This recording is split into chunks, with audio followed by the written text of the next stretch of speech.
ہو بہو اسی طرح خداوند متعال نے حضرت آدم کو خلقت میں لانے کے بعد یہ اہتمام کیا کہ انسانیت کی رہنمائی کا ہم کس کو یہ اہم ذمہ داری سونپیں. اسی لیے حضرت آدم علیہ السلام کو پہلے نبی کے طور پر آپ کو اولی نبی قرار دیا گیا. اسی طرح 1,24,000 انبیاء اللہ جل جلالہ کے بعد یعنی کہ اول توحید ہماری دین کی جڑ قرار دیا گیا. یعنی کہ ہمارے جو عقائد ہیں کتنے ہیں دین کی جڑیں؟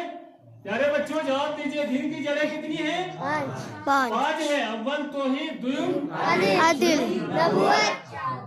خداوند متعال کے اقرار کے بعد کس کی باری آتی ہے؟ نبوت کا. یعنی کہ آدم سے لے کے خاتم تک تمام انبیاء کو ماننا ضروری ہے. اس کے بعد کیا ہوتا ہے؟ اس کے بعد کس کے ہاتھ میں آ گئی بات؟ امامت کے ہاتھ. اس کے بعد 11 امام اور آخری امام انشاءاللہ تعالیٰ تا قیامت لوگوں کی رہنمائی میں. ائمہ علیہ السلام نے ہر امام ایک سے بڑھ کر ایک علمی حیثیت سے, معجزانہ حیثیت سے, رسول خدا سے نسبت کے حیثیت سے اپنے اپنے کمالات رکھتے ہیں. سب برابر ہیں. یعنی کہ سمجھ لینا کہ ایک ہی چھت کے نیچے لگی ہوئی علم کی کنجیلیں ہیں وہ سارے. آج جس امام کا ہم تذکرہ کرنے جا رہے ہیں وہ کون ہے؟ حضرت علی ابن الحسین علیہ السلام. حضرت علی ابن الحسین کو ہم نے ابھی تک ایک بیمار کے طور پر متعارف کروایا ہے. یعنی کہ اسی نام سے جانتے ہیں کہ پروردگارہ بیمار کربلا کے واسطے ہمارے مریضوں کو شفا عطا فرمائے. اور صرف بیمار کربلا کے طور پر لوگوں نے متعارف کیا کہ اصل جو ان کی شجاعت تھی, ان کی فصاحت و بلاغت تھی, ان کا جو سیاسی کمال تھا, ان کا علمی کمال تھا, اس پر کسی نے سوچا ہی نہیں ہے. ہمیں سوچنے کی ضرورت ہے عزیزان محترم.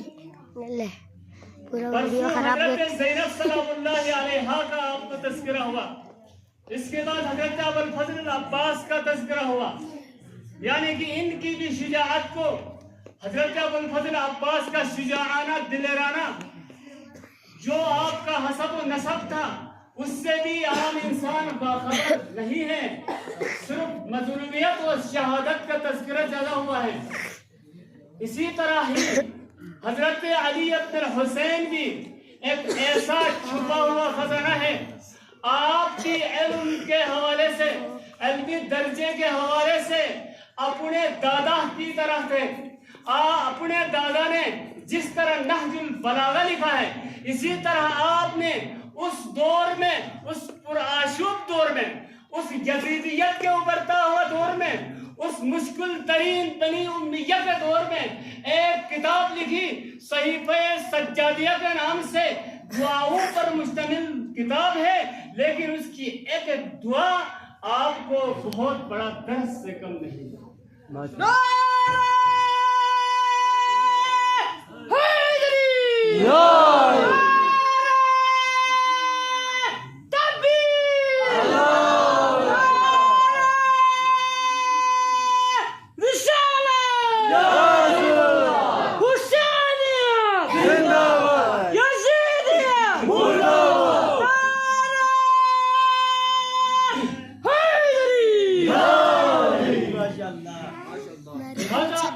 حضرت علی ابن الحسین کی طرف سے اپنے شیخوں کے لیے جو تحفتاً دیا گیا ہے آپ کو اس وقت کھل کے تبلیغ اسلام کرنے کا موقع ہرگز نہیں تھا. اس لیے آپ نے دعاؤں کی کتاب لکھی اور اسی دعا کی کتاب میں آپ ان دعاؤں میں سے ایک دعا کا تذکرہ کیا. آپ کی خدمت میں اس کا ترجمہ کر کے انشاءاللہ آپ کی زحمات تمام کریں گے. آپ فرماتے ہیں اللہم انا نرغب الیہ دولت القریبہ, پروردگارا ہم آپ سے سوال کرتے ہیں ایسی کریم حکمرانی کی, ایسی کریم حکومت کی، ایسی عدل و انصاف پر مبنی حکومت کی ہم دعا کرتے ہیں، تُعِزُّ بِهِ الْإِسْلَامَ وَأَهْلَهُ، جس سے اسلام اور اہلیان اسلام کو عزت بخشے، جس کا ہدف اسلام کی سربلندی ہو، یعنی کہ سیاسی فصاحت کا انداز ہے عزیزان محترم۔ بہت ہی مشکل ترین دور تھا، امام ایک طرف خدا سے اپنا راز و نیاز فرما رہا ہے، خداوندہ ایسا کسی کو ہم پر مسلط نہ فرمائے جو ظلم کرتا ہو، جو جور و جفا سے منسلک ہو، ہمیں ایسا حاکم عطا فرمائے جو اسلام کی سربلندی چاہتا ہو، جو اسلام کو دل سے جانتا ہو۔ سبحان اللہ۔ امام کی دعا ہے، ایک خدا سے دعا مانگ رہا ہے، دوسرا کیا ہے؟ اپنے ماننے والوں کے لیے، اہلیان اسلام کے لیے درس دے رہا ہے۔ امام کا کلام تا قیامت لوگوں کے لیے درس ہوتا ہے، ہم نے دیکھنا ہوتا ہے امام کیا فرما رہا ہے۔ امر بالمعروف ہوتا ہے، امر بالمعروف امام کا کلام ہے، فرماتا ہے کہ اے لوگوں، آپ نے ہمیشہ تو اوقات جس حال میں بھی ہو، آپ نے اس چیز کی دعا کرنا ہے کہ خداوند متعال آپ پر کسی غیر مسلم، کسی ظلم و جور و جفا سے منسلک کوئی ایسا حاکم مقرر نہ ہو کہ آپ نے ہمیشہ تعاون بھی ان کے لیے کرنا ہے، ووٹ بھی ایسے لوگوں کے لیے دینا ہے، معاشرے میں نعرہ بھی ان لوگوں کا لگانا ہے جو اسلام کو چاہتا ہو، جو اسلام کی سربلندی چاہتا ہو، جن کی وجہ سے اسلام مضبوط ہوتا ہو۔ یعنی کہ امام کا ہدف کیا ہے؟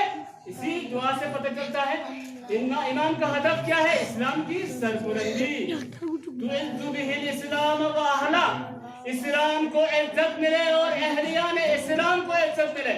اس کے بعد فرماتا ہے تُذِلُّ بِهِ النِّفَاقَ وَأَهْلَهُ، اور نفاق اور جو ظلم و فساد پھیلانے والوں کو ذلت ہو۔ ایسا معاشرے کی تشکیل امام کا ہدف ہے عزیزان محترم۔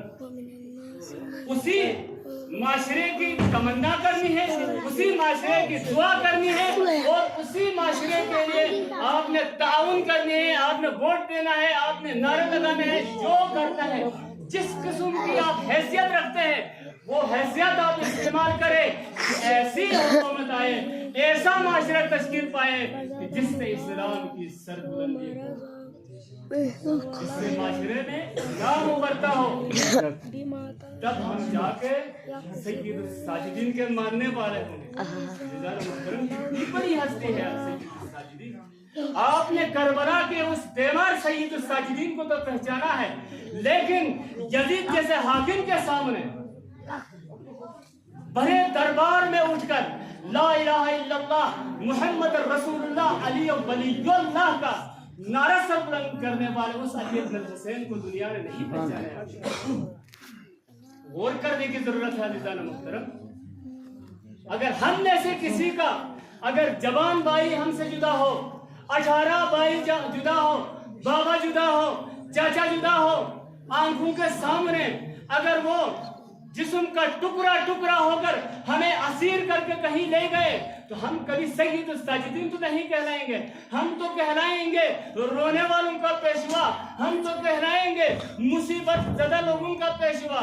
لیکن سید الساجدین کے سامنے اپنے بابا کو خنجر سے ذبح کیا گیا، اپنے چاچا کے ہاتھ ٹکڑے ٹکڑے کر دیے گئے، بھائی اکبر کے سینے پہ نیزہ لگ کر چھیدا گیا، اور چاچا حسن کے یادگار حضرت قاسم ابن الحسن کا ٹکڑے ٹکڑے ہوئے۔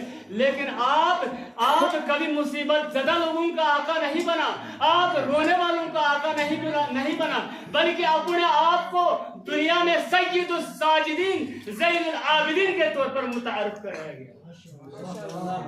یہ ہے آج میں اور آپ کا امام، اسی امام کو ہم ماننے والے ہیں عزیزان محترم۔ میں اور آپ کو بھی اسی سے آپ کا صبر، آپ کی فصاحت، آپ کی بلاغت، آپ کی عبادت۔ ایک مرتبہ شیطان آپ کے پاس آئے، آپ کو عبادت سے ہٹانے لگے، حتی الامکان کوشش کی آپ کی عبادت میں آپ جو خدا سے راز و نیاز کر رہے تھے اس میں خلل ڈالنے کی، لیکن آپ سے جب اسے کامیابی نہیں ملی تو شیطان مردود بھی کہنے لگے انت سید الساجدین انت زید العابدین، واقعاً اگر دنیا میں کوئی عبادت کی زینت ہو تو آپ بھی ہو. لیکن شیطان کو بھی اقرار کرنا پڑا. عزیزان محترم، اس امام کے ماننے والے ہو آپ کو بہت مبارک ہو.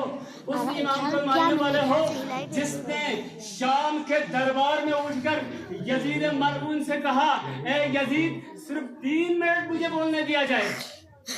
اس وقت یزید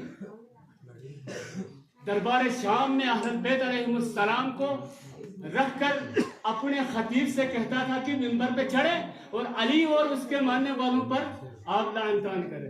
نعوذ باللہ. علی بن الحسین نے یزید سے کہا اے یزید مجھے 3 منٹ کا ٹائم دے، 3 منٹ کا مجھے موقع دیا جائے، ایک لمحے کے لیے آپ نے موقع دیا جائے. لیکن یزید نے دینے سے انکار کیا تو یزید کا بیٹا معاویہ ادھر بیٹھا ہوا تھا. اس نے کہا بابا آپ بولنے کیوں نہیں دیتے ہیں؟ یہ اتنا بیمار دبلا پتلا ایک اسیر ہے، یہ کیا بولے گا یہ بیچارہ. لیکن یزید نے اسے کہا بیٹا یہ تو بنی ہاشم کا شعر ہے، اسے آپ نہیں جانتے ہیں. یہ علی